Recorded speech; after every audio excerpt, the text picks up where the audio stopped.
بسم اللہ الرحمن الرحیم۔ السلام علیکم۔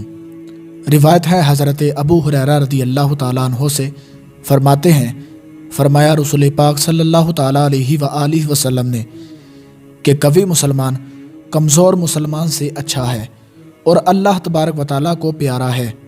بھلائی سب میں ہے، اس پر حرص کرو جو تمہیں نفع دے، اور اللہ تبارک و تعالیٰ سے مدد مانگو، عاجز نہ ہو، اور اگر تمہیں کچھ تکلیف پہنچے تو یہ نہ کہو کہ اگر میں وہ کام کر لیتا تو ایسا ہو جاتا، لیکن کہو کہ اللہ تبارک و تعالیٰ نے یہی مقدر کیا تھا، جو اس نے چاہا کیا، کیونکہ اگر مگر شیطان کام کھولتا ہے۔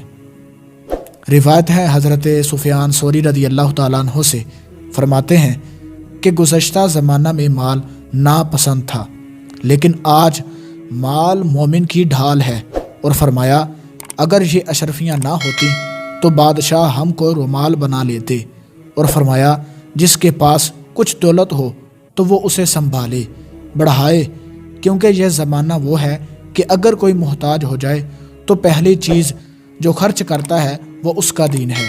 فرمایا حلال مال میں فضول خرچی کی گنجائش نہیں۔ روایت ہے حضرت شداد ابن اوس رضی اللہ تعالیٰ عنہ سے، فرماتے ہیں فرمایا رسول پاک صلی اللہ تعالیٰ علیہ وآلہ وسلم نے، عقل مند وہ ہے جو اپنے نفس کو قریب کر دے اور بعد موت کے لیے عمل کرے، اور عاجز وہ ہے جو اپنے نفس کو خواہشات کے پیچھے لگا دے اور اللہ پر آرزو میں رکھے۔ دوستو، اللہ تبارک و تعالیٰ سے دعا ہے کہ اللہ رب العزت ہمیں ان احادیث پر عمل کرنے کی توفیق عطا فرمائے۔ ملتے ہیں کسی اگلی ویڈیو میں، تب تک کے لیے اللہ حافظ۔